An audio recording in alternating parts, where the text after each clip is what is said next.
ಬಾಮ್ಮ ಇಲ್ಲಿ ಎಷ್ಟು ದುಡ್ಡು ಕೊಟ್ಟಿದ್ಯಮ್ಮ, ಈಗ ಎಷ್ಟು ದುಡ್ಡು ಬೇಕಮ್ಮ, ಅದೆಲ್ಲ ಹಳೆ ಕತೆ ಎಲ್ಲ ಬೇಡಮ್ಮ, ಈಗ ಎಷ್ಟು ದುಡ್ಡು ಬೇಕು ಹೇಳಮ್ಮ, ಅವ್ರು ಕೊಡ್ತಾರೆ.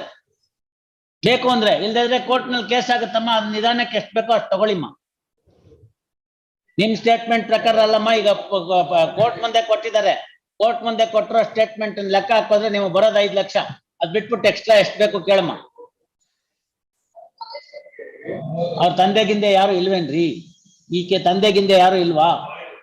ತಾಯಿ ಕರೀರಿ ಮತ್ತೆ. ಇವಳೇ ಬುದ್ಧಂತ್ಲಾ? ಇವ್ರಿಗೆ ಅರ್ಥ ಆಗುತ್ತೆ, ಅವ್ರ ತಾಯಿಗೆ ಅರ್ಥ ಆಗುತ್ತೋ? ಆ ಹೆಣ್ಮಗಳ ಹೆಸರೇನು? ನಿಮ್ಮ ಹೆಸರೇನಮ್ಮ? ನಾಗರತ್ನ. ನೀವ್ ಅವ್ರ ತಾಯಿನಮ್ಮ?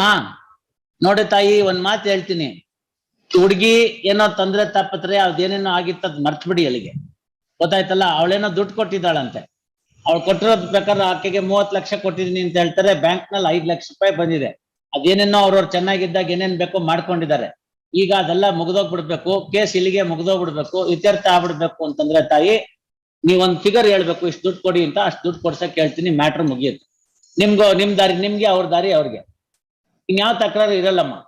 ನಿಮ್ ದಾರಿ ನೀವು ನೋಡ್ಕೊಳ್ಳಿ, ಅವ್ರ ದಾರಿ ಅವ್ರು ನೋಡ್ಕೋತಾರೆ. ನೀವು 30 ಲಕ್ಷ ಅಂತೀರಿ, ಸರ್ಕಾರದ ಬ್ಯಾಂಕಿನ ಪ್ರಕಾರ 5 ಲಕ್ಷ ರೂಪಾಯಿ ಬರ್ತಾ ಇದೆ, ಅದ್ ಬಿಟ್ಟು ಇದ್ರಿ ನಿನ್ ಮಧ್ಯದ ಯಾವ್ದಾರು ಒಂದ್ ಹೇಳಿ. ನೀವ್ ಹೇಳಿದ್ದಕ್ಕೆ ನಾನು ಒಪ್ಕೊಂಡ್ ಮಾಡ್ತೀನಿ. ಇದೆರಡರ ಮಧ್ಯದ ಹೇಳ್ಬೇಕು, ಸುಮ್ನೆ 30 ಅಂತಂದ್ರೆ 29 ಕೊಡಿ ಅಂತ ಹೇಳೋಂಗಿಲ್ಲ. ನೀವು ಸ್ವಲ್ಪ ಚೆನ್ನಾಗಿ ಹೇಳಿ, ಒಂದ್ 2 ನಿಮಿಷ ಹೊರಗಡೆ ಕರ್ಕೊಂಡು ಹೋಗಿ ಎಲ್ಲ ಪಾಠ ಮಾಡಿ, ಹಿಂಗ್ ಬಂದಿದೆ ಅಮ್ಮ, ಇಷ್ಟಿದೆ ಅಂತ ಹೇಳಿ, ಇಷ್ಟೆಲ್ಲ ಹೇಳಿದೀನಿ. ಒಂದ್ ಫಿಗರ್ ಹೇಳಿದ್ರೆ ಅವ್ನ್ ದುಡ್ಡು ಕೊಡ್ತಾನೆ, ಆ ದುಡ್ಡು ಕೊಡ್ಲಿಲ್ಲ ಅಂತಂದ್ರೆ ವಾಪಸ್ ಜೈಲ್ಗೆ ಹೋಗ್ಬೇಕು ಅಂತ ಬರೀತೀನಿ. ಅದ್ ಹಾಕಿದ್ರೆ 482 ಹಾಕೊಂಡು ಕ್ಲೋಸ್ ಮಾಡ್ಕೊಳ್ಳೋದು ಅಂತ ಬರ್ಕೊಳ್ಳಿ. ಈಗಲೇ ಒಂದು ಜಾಯಿಂಟ್ ಮೆಮೊ ಬರ್ಕೊಳ್ಳಿ, ಅದನ್ನ ಜಾಯಿಂಟ್ ಮೆಮೊ ಇಟ್ಕೊಂಡು ಬೇಲ್ ಗ್ರಾಂಟ್ ಮಾಡಿ, ಅಲ್ಲಿ ಮ್ಯಾಟ್ರ್ ಆಗುತ್ತೆ, ಮ್ಯಾಟ್ರ್ ಕ್ಲೋಸ್ ಆಗುತ್ತೆ. ಮೇಜರ್ ಇದ್ದಾರೆ, ನಾಳೆ ದಿನ ಅವೆಲ್ಲ ಪ್ರೂವ್ ಮಾಡೋದೆಲ್ಲ ಕಷ್ಟ ಆಗುತ್ತೆ, ಅವ್ರಿಗೆ ಹೇಳ್ಬೇಕು, ನೀವು ಅದನ್ನೆಲ್ಲ ಕ್ಲಿಯರ್ ಹೇಳ್ಬೇಕು. ಮಾದೇವು ಇದನ್ನೆಲ್ಲ ನೋಡ್ಕೊಂಡು ಸೂಕ್ಷ್ಮವಾಗಿ ಕೆಲಸ ಮಾಡ್ಬೇಕು. ಮುಳ್ಳಿನ ಮೇಲೆ ಬಟ್ಟೆ ಬಿದ್ದಿದೆ, ಇವಾಗ ಒಂದೊಂದೇ ಬಿಡಿಸ್ಕೋಬೇಕು ಮಾದೇವು. ಆಮೇಲೆ ಒಂದೊಂದೇ ಬಿಡಿಸ್ಕೊಂಬಿಟ್ಟು 2 ಸತಿ ಒಗದ್ ಬಿಟ್ರೆ ಆ ತೂತ ಪಾತ ಎಲ್ಲ ಮುಚ್ಚೋಗ್ಬಿಡುತ್ತೆ. ನೀವು ಹಂಗ ಹಾಕ್ಬಿಟ್ಟು ಹಿಂಗ್ ಎಳೆದ್ರೆ ಬರ್ರ ಅಂತ ಅರ್ಧೋಗುತ್ತೆ, ಐನಾತಿ ಜಾಗದಲ್ಲಿ ಇಷ್ಟುದ್ದ ಕಾಣುತ್ತೆ. ಏನ್ ಮಾಡ್ಬೇಕು?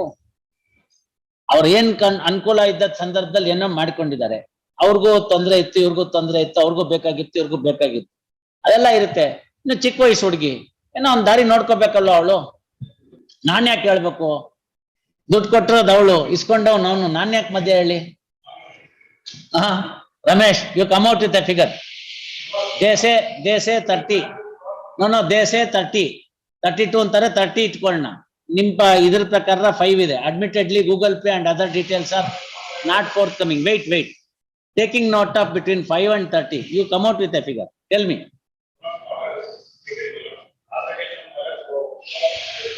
ಆಯ್ತು, ಬಿಟ್ಬಿಡಿ, ಅದೆಲ್ಲ ಬೇಡ. ಆಮೇಲೆ ಏನೋ ಪ್ರಶ್ನೆ ಬೇಡ, ಈಗ ಒಂದ್ ಫಿಗರ್ ಹೇಳ್ಬಿಡಿ. ಬೇಡಪ್ಪ, ಆತರ ಎಲ್ಲ ಏನು ಬೇಡ, ಫಿಗರ್ ಹೇಳ್ಬಿಡಿ ಒಂದು. 10 ತುಂಬಾ ಕಡಿಮೆ ಆಯ್ತು, 30ಕ್ಕೂ 5ಕ್ಕೂ 10 ತುಂಬಾ ಕಡಿಮೆ ಆಯ್ತು, ಅರ್ಧಕ್ಕರ್ಧನೂ ಆಗ್ಲಿಲ್ಲ. ರಮೇಶ, ನಿಮ್ಗೆಲ್ಲ ಅರ್ಥ ಆಗುತ್ತೆ, once and for all final ಆಗೋಗ್ಬಿಡ್ತಾ ಇದೆ, ಗೊತ್ತಾಯ್ತಲ್ಲ? ನಾಳೆ ದಿನ ಇವೆಲ್ಲ ಸುಮ್ನೆ ಬೆಂಕಿ ಜೊತೆ ಸರ್ಸ ಆಡ್ದಂಗೆ ಇದನ್ನ ಇಲ್ಲಿಗೆ ಬಿಟ್ಬಿಡ್ಬೇಡಿ. ಒಂದ್ 50% ಆಗ್ಲಿಲ್ಲ, 30 ಅಂದ್ರೆ 15 ಅಂದ್ರೆ 50% ದಾಟಿ ಏನಾರು ಹೇಳಿ. ಹೌದು, ಇನ್ನೊಬ್ರು ದುಡ್ಡಿನಲ್ಲಿ ಚೆನ್ನಾಗಿ ಎಂಜಾಯ್ ಮಾಡ್ಲಿಲ್ವಾ ಅವರು? ಇನ್ನೊಬ್ರು ದುಡ್ಡಿನಲ್ಲಿ ಎಂಜಾಯ್ ಮಾಡ್ಲಿಲ್ವಾ? ಅದೆಲ್ಲ ತಪ್ಪು. 20 ಲಕ್ಷ ರೂಪಾಯಿ ಮಾಡ್ಬಿಡಿ, ವಾಪಸ್ಬೋದು. ಅವ್ರಿಗೆ ಹೇಳಿ, ಅವ್ರ ಕಡೆ ಅವ್ರಿಗೆ ಯಾರಿದಾರ, ಅವ್ರು ತನ್ನ ಹುಡುಗನ್ ತಂದೆ ಇಲ್ಲೇನು? ಮಾರೋ ಅಣ್ಣಯ್ಯ, ಏನಪ್ಪ ಅವನ ಹೆಸರೇನು? ನಿನ್ನ ಹೆಸರೇನು ಅಣ್ಣಯ್ಯ? ಪಾಪ ಮುಂದ್ಬಾರಯ್ಯ, ಮುಂದ್ಬಾರಪ್ಪ, ಒಂದ್ ಸ್ವಲ್ಪ ಜಾಗ ಬಿಡವ. ನಿನ್ನ ಹೆಸರೇನಪ್ಪ? ಮುನ್ಶಾಮಪ್ಪ. ಈಗ ನಿಮ್ ವಕೀಲರಿಗೆಲ್ಲ ಗೊತ್ತಿದೆ, ಅಲ್ಲಿ ಕೂತ್ಕೊಂಡೋಗಿ ಹೇಳ್ತಾರೆ, ಗೊತ್ತಾಯ್ತಾ? ಈಗ ಒಂದು ಹೊರಗಡೆ ಹೋಗುವಂತ ಒಂದು ಅವಕಾಶ ಸಿಕ್ಕಿದೆ ಸುಲಭವಾಗಿ, ಇದು ಇಲ್ಲಿಗೆ ಮುಗ್ದೋಗುತ್ತೆ. ಈ ಕೋರ್ಟ್ ನಲ್ಲಿ ಎಲ್ಲ ಇತ್ಯರ್ಥ ಆಗೋಗ್ಬಿಟ್ಟು ಆ ಹುಡುಗಿದ ದಾರಿ ಹುಡುಗಿಗೆ, ನಿಮ್ ದಾರಿ ನಿಮ್ಗೆ. ಆಕೆ 32 ಬರ್ಬೇಕು ಅಂತ ಕೇಳ್ತಾರೆ. ಸರ್ಕಾರದ ಬ್ಯಾಂಕ್ ಲೆಕ್ಕದಲ್ಲಿ 5 ಲಕ್ಷ ರೂಪಾಯಿ ಇದ್ದೇ ಇದೆ, ಅದಲ್ದಲ್ಲೇ ಗೂಗಲ್ ಪೇ, ಆ ಪೇ, ಈ ಪೇ ಅಂತೆಲ್ಲ ಕೊಟ್ಟಿದ್ದಾರೆ ಅಂತ ಹೇಳ್ತಾರೆ. ಅದು ಅವ್ರವ್ರ ಮಧ್ಯದಲ್ಲಿ ಏನೇನ್ ನಡೆದಿರುತ್ತೋ ನನ್ಗೂ ಗೊತ್ತಿಲ್ಲ, ನಿನ್ಗೂ ಗೊತ್ತಿಲ್ಲ. ಇವೆಲ್ಲ ಇದಿದ್ದನ್ನ ಇವತ್ ಮಾಡ್ಕೊಂಡು 8-10 ವರ್ಷ ಕೋರ್ಟ್ ನಲ್ಲಿ ಕೇಸ್ಗಳು ಮಾಡ್ಕೊಂಡು ಆ ಹುಡುಗನ ಜೀವನ ಹಾಳು, ಹುಡುಗಿ ಜೀವನ ಹಾಳು ಇದನ್ ಮಾಡ್ತಿರೋ. ಒಮ್ಮೆಲೆ ಒಂದೇ ಒಂದು ಇತ್ಯರ್ಥ ಮಾಡಿ 20 ಲಕ್ಷ ರೂಪಾಯಿಗೆ ಒಪ್ಕೊಂಡ್ಬಿಡ್ತಾಳೆ. ಅದನ್ನ ಹೊಂದಾಣಿಕೆ ಮಾಡೋಂಗಿದ್ರೆ ಮಾಡ್ರಿ, ಇಲ್ದರ್ ಕೇಸ್ ನಡೀಲಿ, ನಿಮ್ ಹುಡುಗ ಅಲ್ಲಿರ್ಲಿ. ಎಸ್, ಪೋಸ್ಟ್ ಆಫ್ಟರ್ ವೆಕೇಶನ್ ಅವ್ರು ಕೇಳ್ಬಿಟ್ಟು ಹೇಳಿ ನೀವು. ಅವ್ರು ಆಗಲ್ಲ ಅಂದ್ಮೇಲೆ ನಾವೇನ್ ಮಾಡಕ್ಕಾಗತ್ತೆ? ಮಾತಾಡ್ಕೊಂಬಂದು 12:45 court ಎದ್ಬಿಡುತ್ತೆ. Because 1 o'clock we have full court meeting. Your job is over. You can go. Anirudh can go. You can go. You can go. ಏನಾಯ್ತು? ಏನು ಕನ್ಸೆಷನ್ ಬೇಡ. 25 ಹೇಳ್ಬೇಕು ಅಂತಿದ್ದೆ ರಮೇಶು, 20 ಕೇಳಿದೀನಿ. 25 ಹೇಳ್ಬೇಕು ಅಂತಿದ್ದೆ, 20 ಹೇಳಿದೀನಿ. 20 ಸರಿ ಇದೆ. ಟೈಮ್ ತಕೊಳ್ಳಿ ಬೇಕಾರೆ, 2 ದಿನನೋ 4 ದಿನನೋ 3 ತಿಂಗಳು 6 ತಿಂಗಳು 8 ತಿಂಗಳು ಟೈಮ್ ತಕೊಳ್ಳಿ.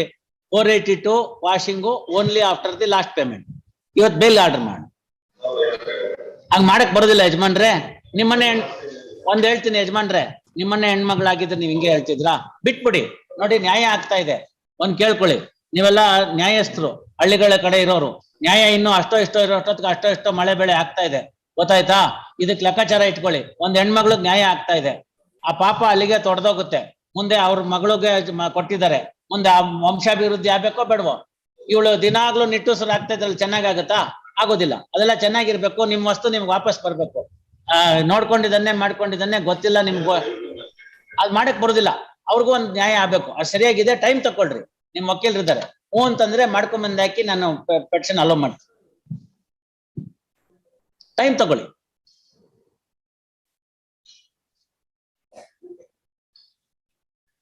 ಒನ್ ಇಯರ್ ಜಾಸ್ತಿ ಆಗುತ್ತೆ. ನೀವು ನೋಡ್ಕೊಂಡು ಬರ್ದಾಕಿ, ನಾನು ನನ್ನ ಕೆಲಸ ಮಾಡ್ತೀನಿ. ಎಷ್ಟು? 9 ತಿಂಗಳು ಆಗ್ಬೋದು. ಒಟ್ಟಿಗೆ ಅಷ್ಟು ದುಡ್ಡು ಎಲ್ಲಿಂದ ಮಾಡ್ತಾರೆ ಮಾಧವ್? ಕೂತ್ಕೊಂಡು ಇಬ್ರು ಬರೀರಿ, ಒಂದ್ ಜಾಯಿಂಟ್ ಮೆಮೊ ಬರೀರಿ. ಒಂದ್ ಸ್ವಲ್ಪ ಕೊಡ್ತಾರೆ, ಏನಾದ್ರು ಕೊಡ್ತಾರೆ. 5 lakhs ಎಲ್ಲ ಕೇಳ್ಬೇಡಿ. ಅವ್ನ್ ಜೈಲಲ್ಲಿ ಇದ್ದಾನೆ, ಹೊಂದಾಣಿಕೆ ಮಾಡ್ಬೇಕಲ್ಲ. ಏನ್ ಕೊಡ್ತೀರಿ ಈಗ ಬೇಲ್ ಆರ್ಡರ್ಗೆ? ಎಟ್ ಕೊಟ್ಟಿರ ಹೇಳಿ?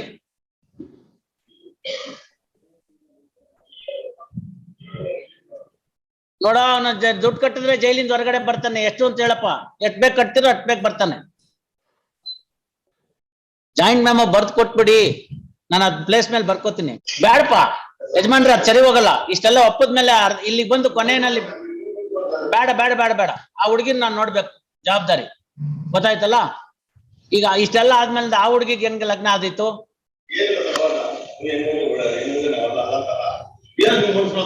ಏನ್ ಬೇಡ, ಮನ್ಸ್ ಮಾಡಿದ್ದಕ್ಕೇನೆ 30ರಿಂದ 32ರಿಂದ 20. ಮೊದಲನೇ ದಿನ 50 ಕೇಳಿದ್ಲ ಆ ಹುಡುಗಿ. 50 ಕೇಳಿದ್ಲು. ಕೊಟ್ಬಿಡಿ, ಕೊಟ್ಟೆ ಬಿಡಿ. ಯಜಮಾನ್ರು ತಂದಿದ್ದಾರೆ, ಮದೇವ್ ಆಯ್ತು, ಸಪೋರ್ಟ್ಗೆ ನಿಂತಿದ್ದೀರಲ್ಲ, ಕೊಟ್ಬಿಡಿ. ಅದನ್ನ ಬರೆದು ಬಿಡಿ ರಮೇಶ್. ಇವು ಎಂಟರ್ ಇಟ್ಟಿಂದಿರಿ, ತಗೊಮ್ಮ, ಎಣಿಸ್ಬಿಟ್ಟು ಕೊಡ್ತಾರೆ. ತಗೊಮ್ಮ, 1.5 ಲಕ್ಷ ತಗೊಮ್ಮ.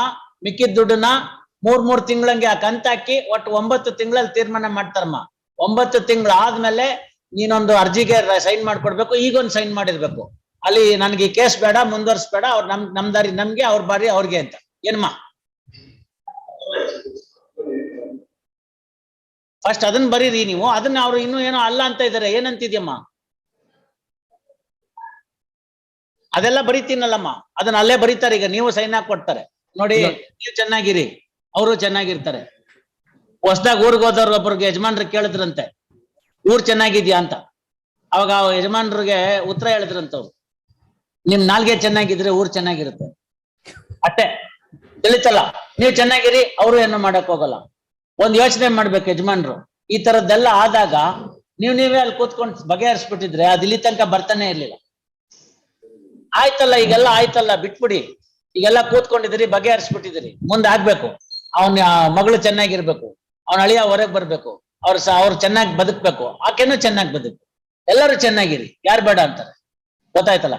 ನೋಡಮ್ಮ, ನೀನು ನಾಳೆಯಿಂದ ಯಾವುದೇ ರೀತಿಯಾಗಿ ಫೇಸ್ಬುಕ್ ಅಲ್ಲಿ, ವಾಟ್ಸಪ್ ಅಲ್ಲಿ, ಇನ್ನೊಂದ್ರಲ್ಲಿ, ಅಲ್ಲಿ ಇಲ್ಲಿ ಇನ್ಸ್ಟಾಗ್ರಾಮ್ ಅಲ್ಲಿ ಎಲ್ಲೂ ಏನು ಮಾಡ್ಬಾರ್ದು. ಅವರು ನಿಂಗೇನು ಮಾಡಲ್ಲ. ಆಯ್ತು, ಕೊಡ್ಲಿ, ಬರ್ಕಮ್ಮ. ಸೆಕ್ಷನ್ 439 CRPC ಒಂದ್ ಜಾಯಿಂಟ್ ಮೆಮೊ ಕೊಟ್ಬಿಡಿ, ನಾನು ಪ್ಲೇಸ್ ಅಲ್ಲಿ ಇಟ್ಕೋ. Heard Sri B. Ramesh, learned HCGP, and R. K. Mahadeva for the de facto complainant. Full stop. De facto complainant present. the father-in-law of the petitioner present. First, the parties amicably settled the dispute amongst themselves. First, there was a living in relationship between the parties on the ground of promise to marry. However, the promise could not be fulfilled and petitioner married some other lady and therefore, complaint came to be filed. First, petitioner is arrested and is in judicial custody. Yavatindanapa? On and from 15/12/2021. First, charge sheet is also filed. First, when the matter stood thus, parties have settled the dispute amicably and they have presented a joint memo. Aita, as per the contents of the joint memo, sum of rupees 20 lakhs will be obtained by the sum of 20 lakhs would be paid by the petitioner to the de facto complainant as full and final settlement of the as a compensation for the living in relationship that petitioner had with the complainant. First, it is while fixing the amount, it is also taken note of the fact that de facto complainant has lent some money through bank account and Google Pay and other methods to the petitioner. Likewise, petitioner has also repaid some amount to the petitioner. Taking note of these aspects of the matter, and also taking note of the fact that the bank statement is made available before the court, the parties wants to settle the dispute amicably. First, after payment of the entire amount of 20 lakhs in installments, dispute a logical end by filing necessary application before this court, necessary petition before this court to bring the dispute to logical end. First, sum of rupees in persons of the said settlement come out today. Sum of rupees 1,50,000 is paid in cash to the de facto complainant by the de facto complainant, and the same is acknowledged. 1.5 lakhs of rupees as the first installment. The balance amount would be paid in 3 installments of 3 months, 3 months gap. First, 3 installments in 3 months gap. First, aita 3 months gap. First, next para. Once the entire amount is paid, the list would be brought to a logical end. First, the said submission in the form of joint memo is placed on record. First, taking note of these aspects of the matter, continuation of the accused petitioner in judicial custody is no longer warranted. Accordingly, bail petition following order is passed. Bail petition allowed. Aita, petitioner be enlarged on bail on executing a bond in a sum of rupees 1 lakh with 2 sureties for the like sum. First, petitioner shall attend the court regularly. Aita, petitioner shall not tamper the prosecution witnesses. Petitioner shall not harass the de facto complainant in any manner. So also, complainant shall not post any objectionable material on social media. First, each of the parties shall work towards the settlement proposed in the joint memo. First, next para. Aita, next ಅದನ್ನ ಮೇಲ್ಗಡೆನೆ ಬರ್ಕೊಂಡ್ಬಿಡು. ಆ ಪ್ಯಾರನ ಮೇಲ್ಗಡೆ ಎರಡು post ಮಾಡಬಾರ್ದು ಅನ್ನೋ para ಇದೆಯಲ್ಲ, ಅದನ್ನ ಮೇಲ್ಗಡೆ ಬರ್ಕೊಂಡ್ಬಿಡು. Next para ಕೆಳಗಡೆ petitioner shall attend the court regularly. ಆಯ್ತಾ? Petitioner shall not tamper the prosecution witness. ಆಯ್ತಾ? Petitioner full stop. Next para. Violation of any one of the condition would be entitled the prosecution seek for cancellation of the bail. Ordered accordingly. ನೀವು ಬರ್ಬಿಟ್ಟು ಅಲ್ಲಿ ಕೊಡಿ. 1 ಗಂಟೆಗೆ meeting ಇದೆ. And I have to go there. Yes, Mr. Ramesh, you take care of that. ಅದನ್ನ ಮಾಡ್ಕೊಂಡ್ಬಿಟ್ಟು ಅಲ್ಲಿ ಮಾಡಿ ಅದನ್ನ ಆರ್ಡರ್ ಶೀಟ್ ಅಲ್ಲಿ ಬರ್ಸ್ಕೊಳ್ಳಿ. ಎಸ್ ಆಯ್ತಪ್ಪ.